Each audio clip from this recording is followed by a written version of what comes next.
Kamusta mga kaherbal? Hirap ba kayong dumumi? Ito na ang solusyon.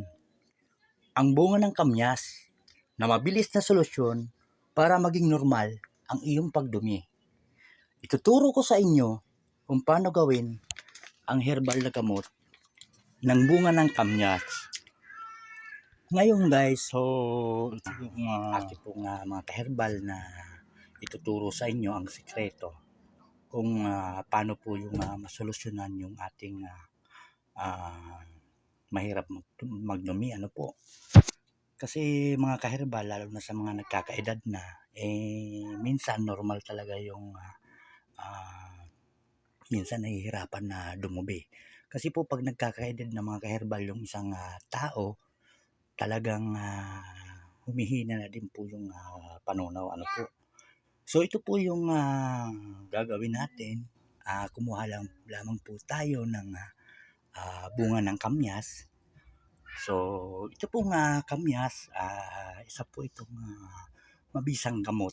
Kasi po yung kamyas, meron pong espesyal ang katas nito na yung mga matitigas na ating kinain na hindi natunaw. So isa po itong napakabisang gamot para po maging normal yung ating pagdumi, ano po.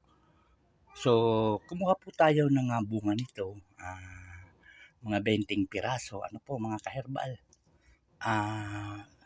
Ang proseso po nito, kailangan po natin itong dikdikin, ano po mga kaherbal. So ito po yung ating mga materyales sa pagproseso nito.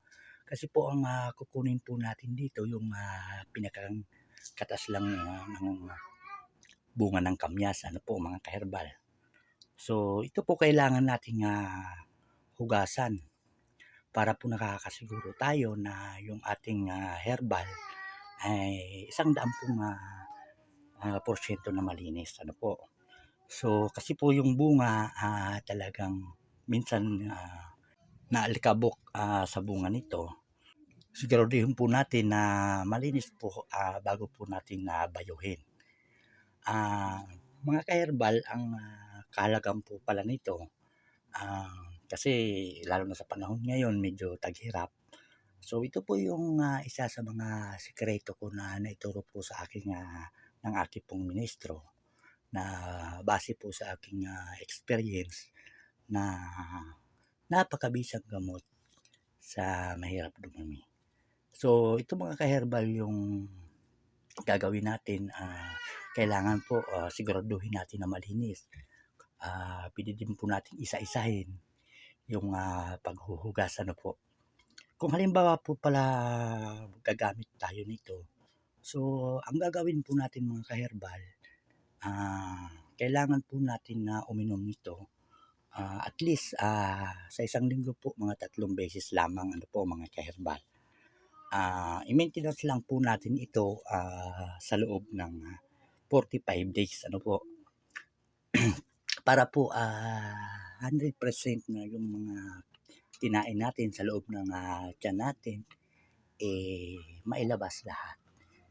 Kahit po magnormal na yung dumi natin, basta po yung 45 days i-full pledge po natin. Yan. So ayan, ito po yung itsura ng binayong bunga ng kalamyas, ano po mga ka-herbal. Ayan, so kailangan po nating salain. Ayan, para yung katas lamang po na talaga ang dapat nating inumin, ano po. So pag inom po pala nito mga ka-herbal, mas mainam tuwing umaga dapat po pakakain, ano po. So sana po may natutunan kayo sa aking video.